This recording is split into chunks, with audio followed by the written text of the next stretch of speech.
Hi, I'm Tim. Welcome to our channel and thanks for logging on. If you enjoy these videos, do me a favor and subscribe to our YouTube channel right here at Watchbox Reviews. I would really appreciate it, and I promise to update daily.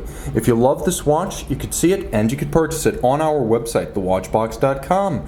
Released in 2018 in tribute to a watch issued in the 1940s, this is the Longines Heritage Military, a timepiece evocative of the 1940s Royal Air Force Longines 6B159. This 38.5mm stainless steel timepiece is so true to history that among those who are not connoisseurs of timepieces, it could pass as an authentic vintage watch. The aesthetic and the effect are that good. Now on my 16cm circumference wrist, you can see that a 38.5mm steel watch is going to wear quite agreeably.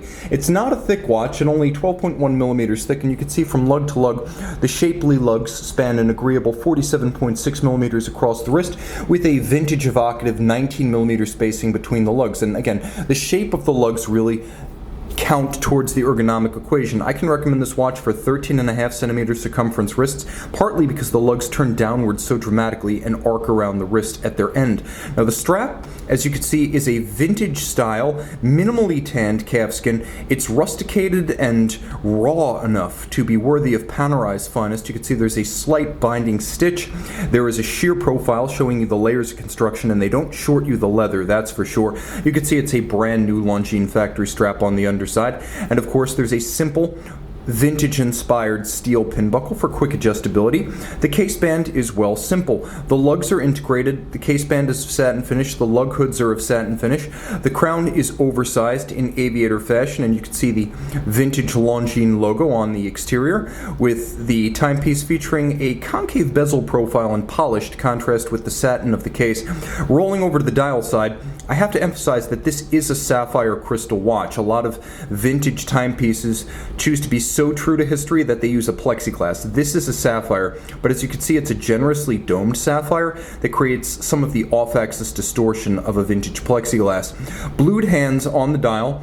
You can see that they are a lovely vintage form, as you have a bit of a hybrid broadsword style hand for the minutes. You have a counterweight needle style bob counter second hand, and then you have a palm style hour hand with Arabic numerals, a railroad track outboard, or a sector track as it might be called in this application, for reading the minutes and the seconds. And I should mention that the dial itself features an element of handcraft, as the basic cream coloration is then speckled with black lacquer to create the somewhat chaotic patina effect that you see right here. So there is a method to the madness, and that's a wonderful human touch on a timepiece that's excessively priced at an entry-level brand. Now, the watch is remarkably contemporary on the inside. You can see the tribute on the case back as well as the satin finish.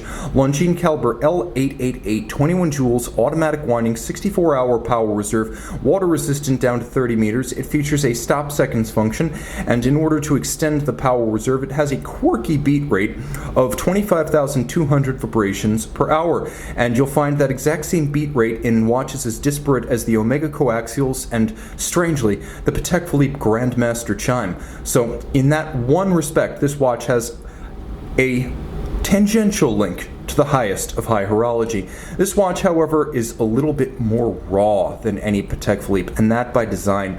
As evocative and true to history as a vintage tribute watch can get, this timepiece wears so authentic on the wrist, if you don't tell your friends that it isn't a true vintage watch, they won't know the difference. See it and make it yours on the Watchbox.